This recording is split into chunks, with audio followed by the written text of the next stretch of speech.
大家好，今天咱们来聊个有点特别的话题，那就是基督教在中国到底是个什么样，信徒们的生活又是什么光景，这可能跟你想象的完全不一样。我记得传道书里有句话说得好，已有的事后必再有，已行的事后必再行，日光之下并无新事。这话放到现在也一样，社会环境在变，基督教在中国的发展也一直在大家的关注和讨论之中。在我开始讲故事之前，我想先分享我跟基督是怎么结缘的。我出生在一个普通家庭，爸妈都是老实巴交的打工人，可日子越过，家里的经济压力越大，亲戚间的矛盾也越来越多，直到有一天，我路过一个教堂，门口在免费发食物，拿了食物，好奇心驱使我走了进去。我看到桌上有本圣经，忍不住翻开，结果一句话像闪电一样击中了我这辈子都忘不了。那是约翰福音3章16节，神爱世人，甚至将他的独生子赐给他们，叫一切信他的不至灭亡，反得永生。我当时就被这句话镇住了，感觉到了那种无边无际的爱，神为了救我们，甚至不惜献出自己的独生子，这爱是多么伟大和无私啊！从那一刻起，我决定接受基督，我的生活也慢慢被信仰改变了。我学会了爱和感恩，也更懂得珍惜身边的一切。如果你也跟我一样被这份爱触动过，或者有哪句经文深深打动你，也欢迎在评论区分享出来。作为一名曾经在这片土地上追寻信仰的人，我深知这条路并不平坦，就像约翰福音16章33节说的，我将这些事告诉你们，是要叫你们在我里面有平安，在世上你们有苦难，但你们可以放心，我已经胜了世界。如今的中国基督教面临着很多冲击和困境，你会看到很多教堂顶上原本象征信仰的十字架，被刺眼的霓虹灯广告给霸道的取代了。信徒们虔诚奉献的钱本该用在慈善上，却源源不断地流入了房地产投资。那些本该纯粹的三字教会讲台，慢慢变成了政治煽讲的附属品。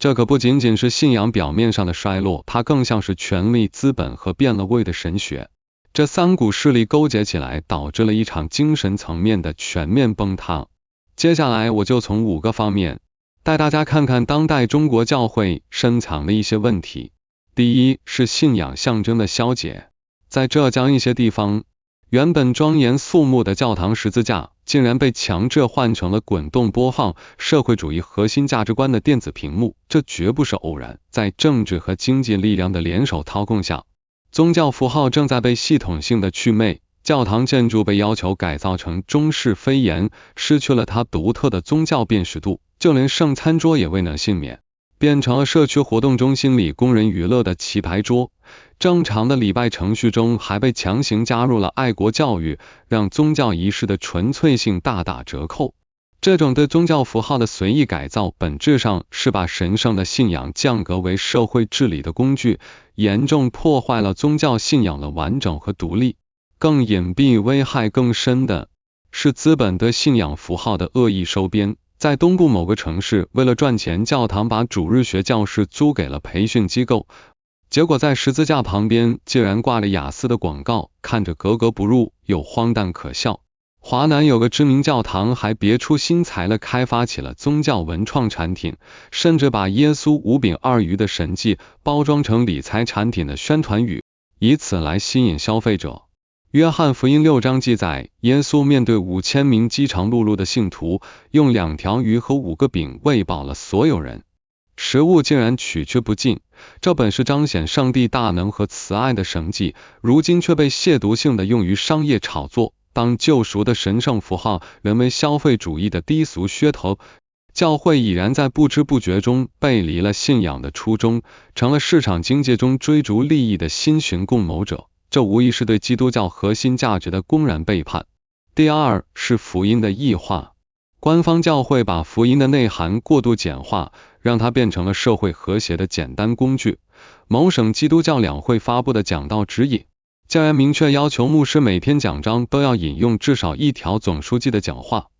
这样一来，解经工作彻底沦为政治文本的附庸，失去了对圣经教义原本的深度探索和阐释。而家庭教会这边在反体制情绪的滋生下，也孕育出了畸形的神学观念。河北有地下教会，把启示录里受的印记无端解读成健康码，煽动信徒抵制防疫政策，完全不顾公共卫生安全和社会秩序。在云南边境地区，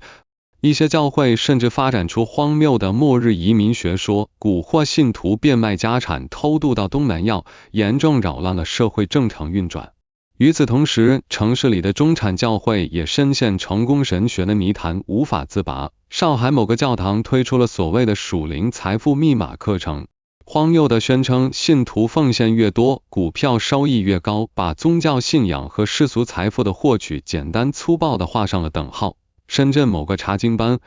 甚至用箴言来为比特币暴雷事件辩护，声称投资失败是因为信心不足，完全扭曲了圣经的本意。箴言本来是教导人们智慧与道德的篇章，就像箴言3章5至6节说的，你要专心仰赖耶和华，不可倚靠自己的聪明，在你一切所行的事上都要认定他，他必指引你的路。这里强调的是对上帝的信仰和遵循道德准则，而不是对世俗投资的盲目自信。这种把信仰功利化的操作，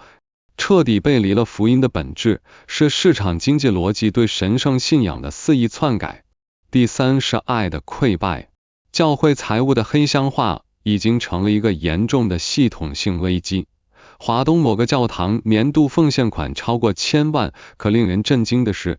其中600万被用于购买商库进行商业投资，200万更是以借款之名流入了主任牧师子女的创业项目。某个家庭教会的领袖以建祷告殿为名大肆集资，最终却把这些信徒的奉献用于购置海外房产，满足个人私欲。这些事件充分暴露了宗教资本主义的恶劣运作逻辑。教会本应是传播爱与救赎的神圣场所，如今却沦为资本增值的工具平台，牧职也不再是神圣的使命担当，而成了个人权力寻租的便利工具。原本圣经中所强调的爱人如己这一神圣诫命，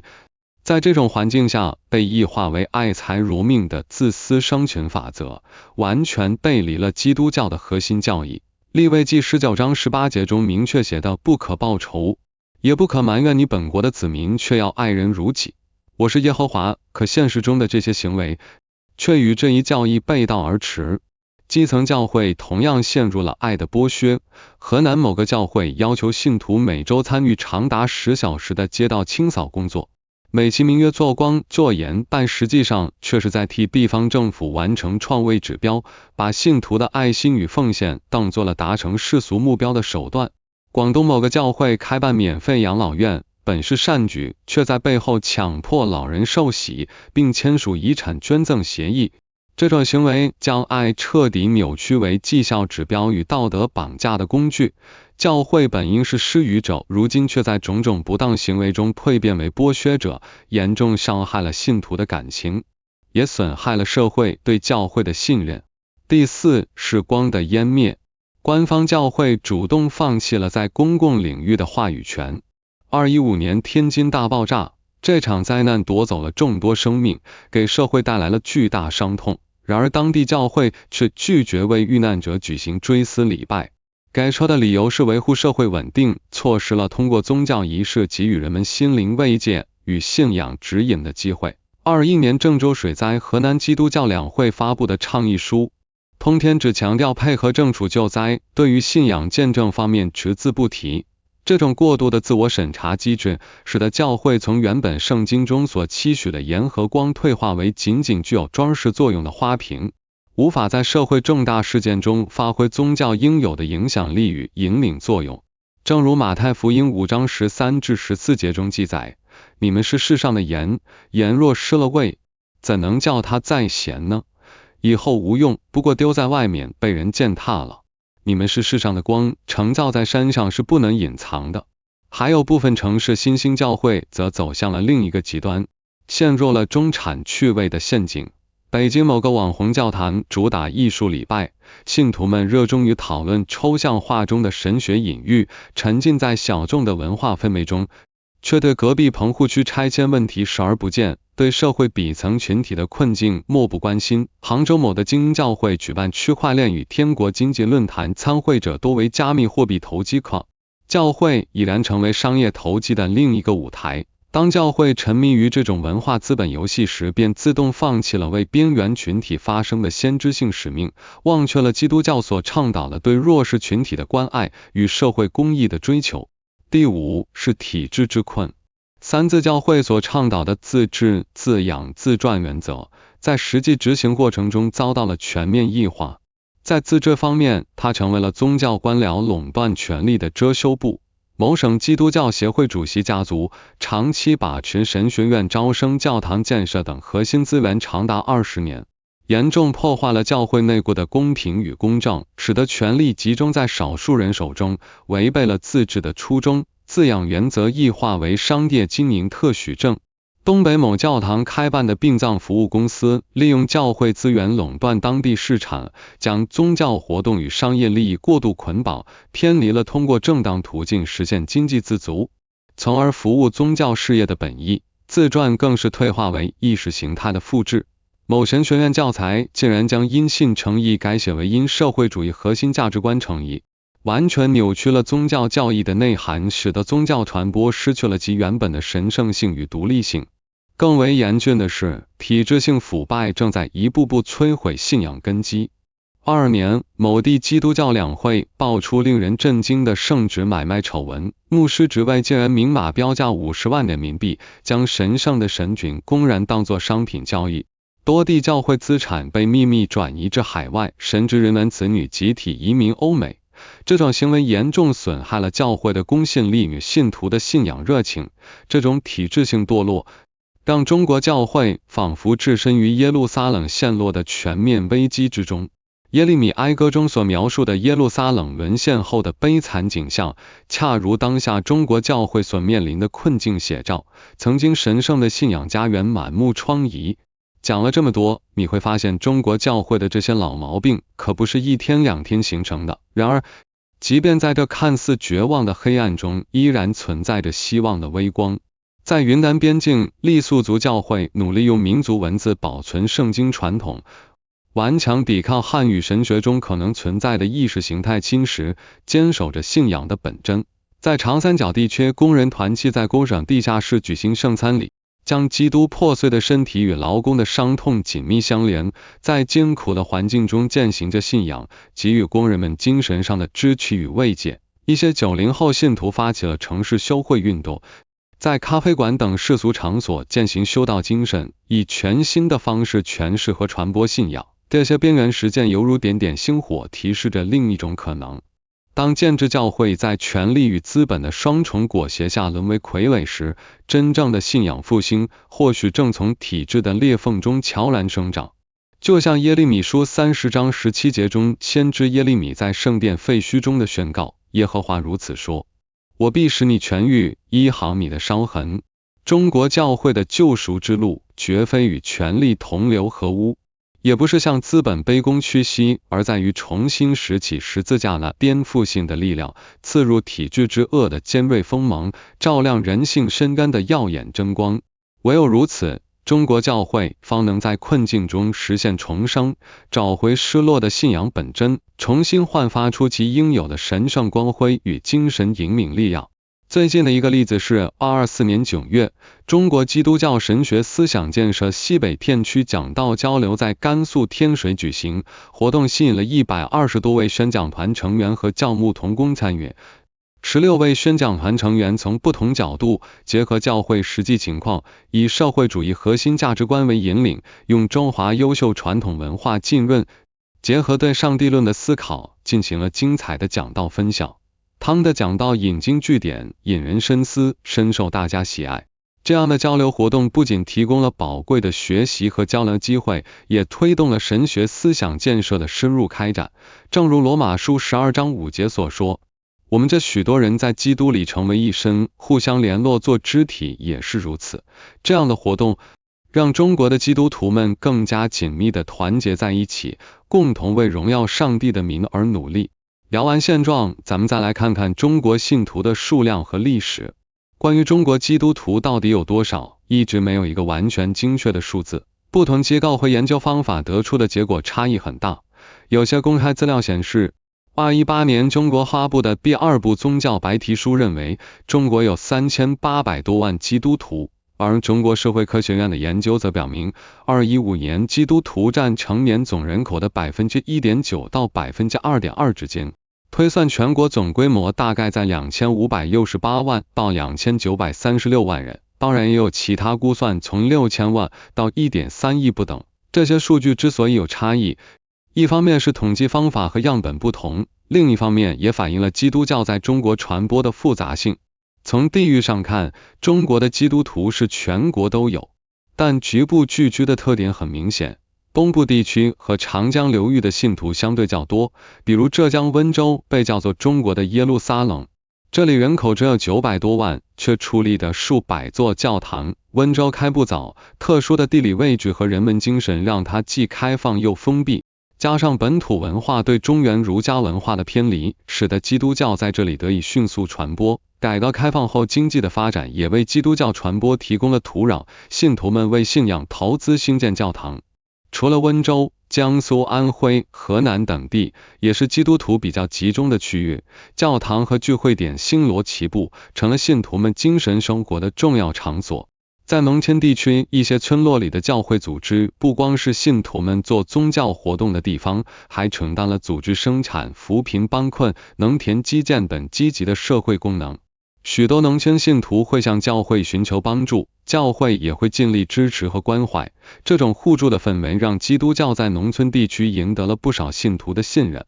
而在城市里，基督教同样吸引了众多信徒。随着城市化进程加快，许多人在基督教中找到了心灵的慰藉和精神寄托。一些高校和科研机构中也有不少知识分子加入基督教。在马太福音6章33节记载，你们要先求他的国和他的义，这些东西都要加给你们了。对于这些城市信徒来说，追求信仰的国度和神的公义成了他们生活中重要的一部分。基督教最早传入中国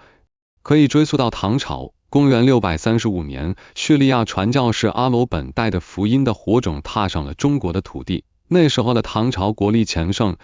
文化包容，唐太宗李世民以开放的胸怀接见了阿罗本，允许他在长安传教，还为他兴建了波斯寺，后来改称大秦寺。在大秦景教流行中国碑上记载，太宗文皇帝光华启运，名圣临门。大秦国有上德曰阿罗本，瞻青云而在真经，望风律以持艰险。这一时期，基督教在中国得到了一定的发展，信徒逐渐增多，教堂也在各地陆续建立。它不仅在长安等大城市传播，还深入到了一些偏远地区，为基督教在中国的传播奠定了基础。然而好景不长，公元845年，会昌灭佛运动席卷而来，基督教也受到牵连，遭到禁止，从此转入地下，在民间秘密传播。时光流转到了元朝，基督教迎来了又一次发展的契机。随着蒙古帝国的扩张，东西方交流日益频繁，景教再次在中原大地兴起，与天主教一起被统称为耶里可温。元朝统治者对宗教持宽容态度，基督教在这一时期得到了空前的重视和发展。许多西方传教士不远万里来到中国，他们不仅带来了宗教信仰，还带来了西方的文化、科技和艺术。在元朝的大都，就是现在的北京和江南地区，基督教的教堂和修道院开始涌现，信徒们的宗教活动也日益频繁。据马可波罗游记记载，当时的中国有很多基督教小团体存在，福建泉州更是成了南方基督教的中心。然而元朝的统治如昙花一现，随着元朝的灭亡，基督教在中国的发展再次陷入低谷。明朝时期，天主教耶稣会士利玛窦的到来，为基督教在中国的传播带来了新的转机。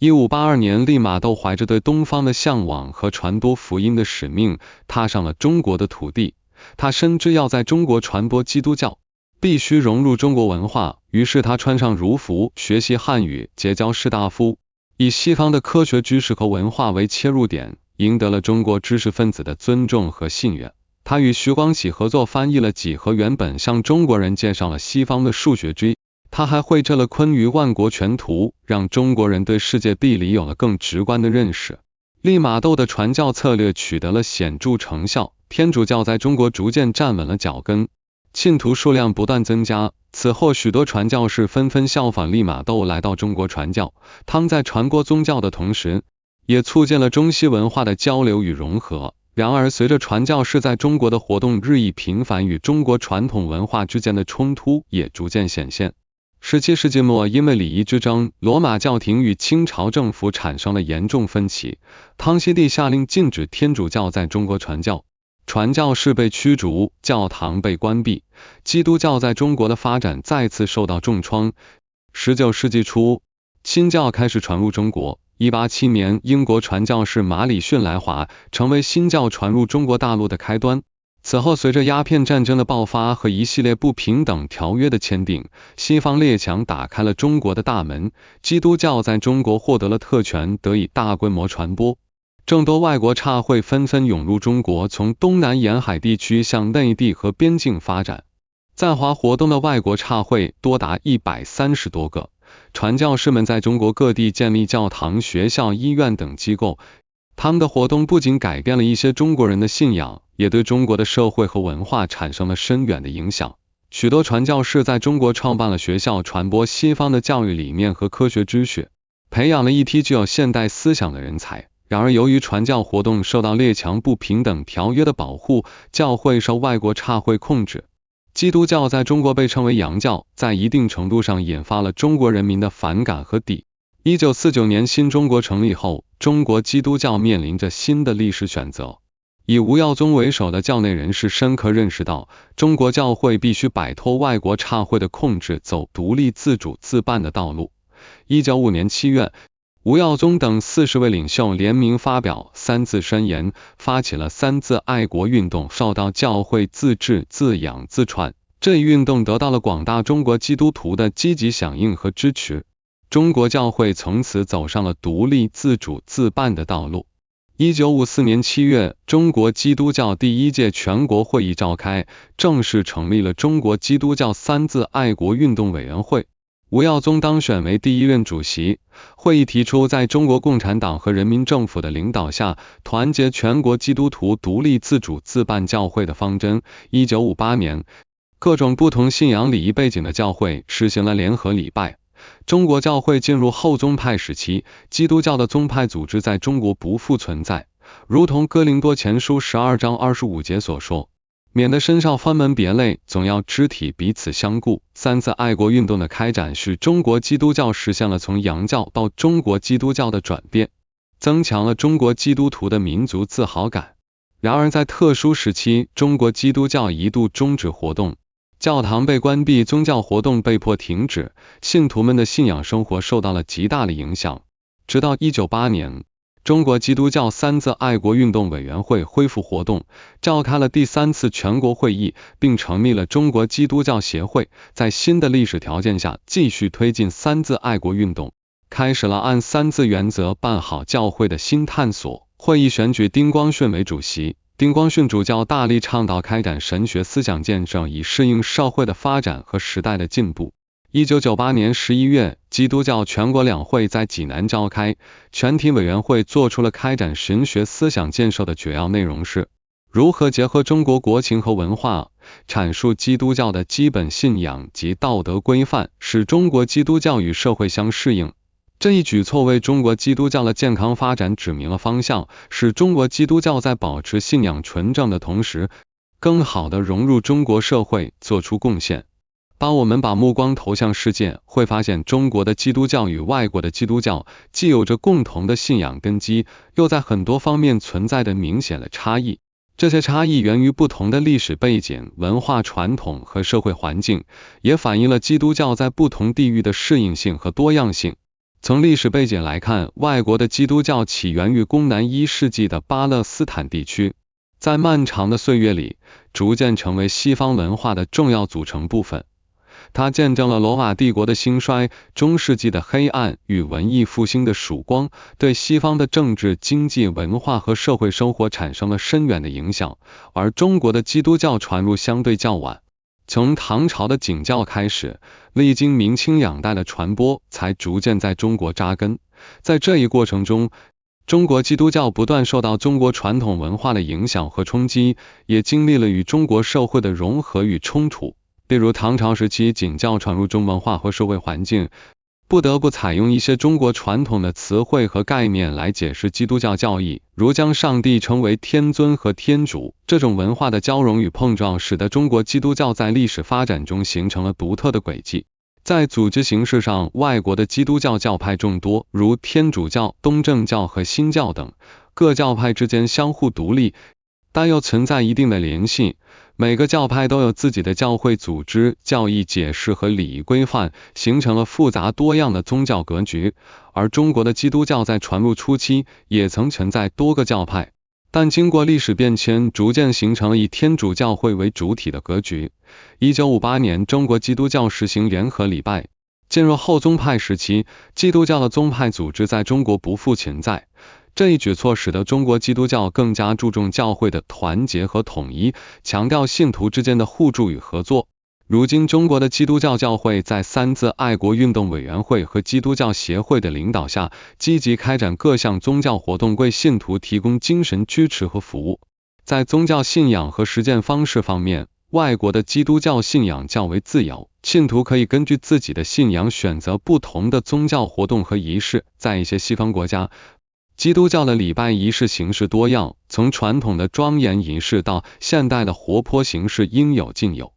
有些教堂甚至会采用爵士乐、摇滚乐等现代音乐形式来赞美上帝，使宗教活动更具时代感和吸引力。